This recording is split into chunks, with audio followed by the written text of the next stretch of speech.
The psychology of cats that ignore you, then demand attention. You know the exact feeling. You crouch down, you use that soft, high-pitched voice she's heard 1,000 times, and nothing. She just walks right past you like you're nobody. But then, fast forward to 2 a.m. and boom, she is entirely draped across your chest, purring like a chainsaw, absolutely demanding affection. If you love a cat, you know this emotional whiplash firsthand. Honestly, it can feel a little cruel sometimes, right? But in this explainer, we're uncovering the hard science behind this exact behavior. And what we find reveals something quietly devastating and just incredibly beautiful about how love actually works. Okay, let's dive into this, because that feeling of emotional whiplash is incredibly real, which naturally begs the big question: is your cat actually rejecting you when they just casually stroll away? Today's explainer focuses entirely on this very specific and highly misunderstood animal attachment pattern. For the longest time, we've just interpreted a cat's cold shoulder as, well, a lack of affection. We've internalized their fierce independence as a personal slight against us. But to truly understand what's happening when your cat ignores you, we kind of have to check our own human insecurities at the door and look at the hard behavioral science of how felines actually bond. For decades, cats were stuck with this really specific, kind of unfair reputation. You know the one: aloof, solitary, basically incapable of real bonding. The old saying always went, "Dogs love you, but cats merely tolerate you." That was just the accepted story. But in 2019, researcher Vitale over at Oregon State University decided to actually put that assumption to the test. She wanted to know, once and for all, are cats truly as cold as society claims, or are we just completely misreading their language? To figure this out, her team ran cats, both tiny kittens and fully grown adults, through what's called the secure base test. And I absolutely love this part.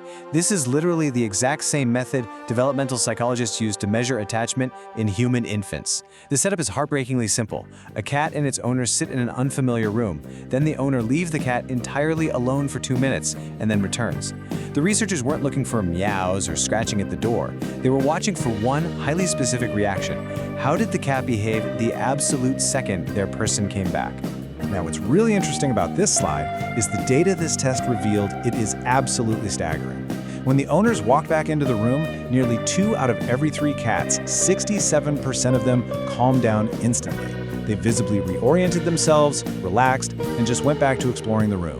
In attachment science, that 67% represents a secure bond. And amazingly, when you look at the hard data, that is almost the exact same ratio of secure bonding you find in human babies. What this tells us is incredibly profound. Those cats in the secure bond category, they weren't performing their distress for the cameras, and they weren't just happy a giant food dispenser walked back in. They were actively organizing their nervous system around their owner.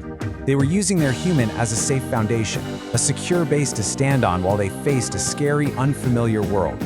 That single piece of data completely shatters the myth of the cold, unfeeling cat.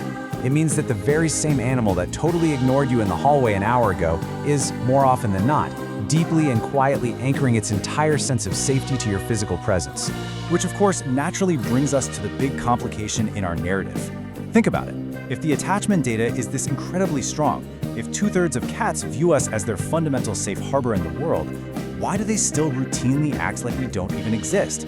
Why on earth do they so casually walk past an open hand, refusing to even make eye contact if we mean that much to them? Let's move to and see how this builds. To truly understand this, we have to look all the way back at their evolutionary timeline. See, unlike dogs, cats were never bred by humans to actually need humans. Dogs were heavily shaped over thousands of years to work right alongside us, to read our facial expressions, and to actively depend on our approval for their survival. But cats, they basically domesticated themselves. Around 10,000 years ago, wildcats naturally wandered into the grain stores of early human settlements in the Fertile Crescent. They were there chasing rodents, not looking for a best friend. We never officially tamed them, we just kind of stopped chasing them away. Over countless generations, the friendliest ones simply chose to stick around. Because of that highly unique evolutionary history, a cat's independence isn't some defensive wall they've built just to keep you out. It's an ancient inheritance. For their wild ancestors, survival explicitly meant staying self-sufficient. A cat that couldn't function alone simply didn't survive to pass on its genes. So when your cat turns its back and casually strolls away from you, it is absolutely crucial to understand the difference between instinct and rejection. They aren't walking away to say, "You don't matter to me." That action is literally 10,000 years of pure survival instinct whispering in their ear, saying, "I am perfectly capable of surviving without checking in right now." But, of course, they don't always ignore us. When they actually want our attention, they have a remarkably effective way of getting it. Back in 2009, behavioral scientist Karen McComb at the University of Sussex started studying something her own cat did to her every single morning, an insistent, practically vibrating purr that was absolutely impossible to sleep through. If you've ever had a cat step directly on your face at 5 a.m. demanding breakfast, you know exactly the sound I'm talking about. She decided to record her cat, along with several others, purring in two very different situations. Once when they were just relaxed and content, and once when they actively wanted something right that very second. And this brilliantly illustrates what she found. When she played these recordings for people, even folks who had never owned a cat in their entire lives, everyone unanimously rated the wanting purr as vastly more urgent and way harder to ignore. And when she ran the audio through a spectrogram, the reason became visually obvious. Buried deep inside that low, comforting, rumbling purr was a second, much higher frequency. It was a hidden cry. And acoustically, it was almost identical in pitch to the cry of a human infant. The cat had literally layered a high-pitched SOS signal directly inside a soothing lullaby. They are essentially hacking the human brain. But to be totally clear here, this isn't some form of malicious, calculated manipulation. Cats didn't hold a secret meeting and plan this out. Rather, across countless generations of living right beside us, the specific cats who happened to make sounds that triggered our built-in human instinct to comfort a crying baby, well, they were the ones who got fed faster, they got noticed sooner, and they were loved harder. So when your cat plants herself on your keyboard or purrs that specific purr at 2 in the morning, she is using a tool shaped by thousands of years of evolution. It's just two different species quietly evolving together to keep each other close by pressing the exact right neurological buttons. Now let's turn the psychological mirror away from the cat for a second and point it directly at ourselves. Because there's a very human reason why we put up with being ignored and why it actually makes us love them more. In the 1950s, the famous psychologist B.F. Skinner conducted some groundbreaking operant conditioning research using pigeons. He discovered a fundamental quirk in animal psychology. Unpredictable reward is significantly more powerful than constant reward. Animals that were rewarded on a random, unpredictable schedule actually worked much harder for that reward than animals who got a treat every single time they did a task. We can think of this as the slot machine effect. A cat that adores you constantly and never leaves your side? I mean, sure, that would certainly be lovely. But a cat that ignores you for 3 hours and then suddenly chooses you, that unpredictability entirely rewires how much your brain values her attention. Because you never know exactly when she's gonna grace you with her affection, your brain treats her eventual arrival on your lap just like a slot machine paying out a massive jackpot. The uncertainty makes the reward hit so much harder. It makes that fleeting moment of connection mean significantly more to us than if it were just guaranteed all the time. And, you know, there is a deeper, more reflective layer to this whole dynamic too.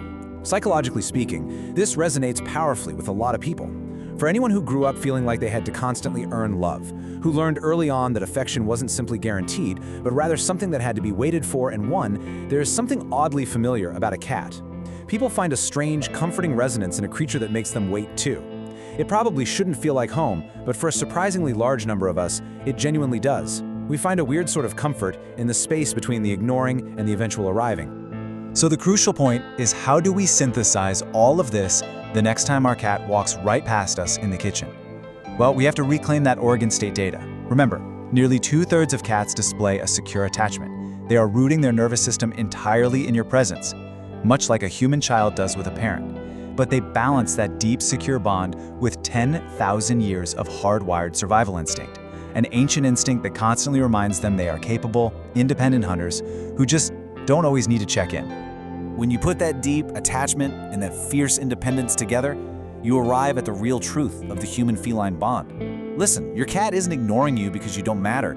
She's a creature built by millennia of independence who is choosing, again and again in her own time, to close that distance anyway. When she finally climbs onto your chest and starts purring, it isn't out of an obligation to please you. That affection, that is the oldest and rarest kind of love there is. It is the kind of love that was never required to show up, but freely chooses to show up anyway. So, I want to leave you with this final thought. How do you view your cat now?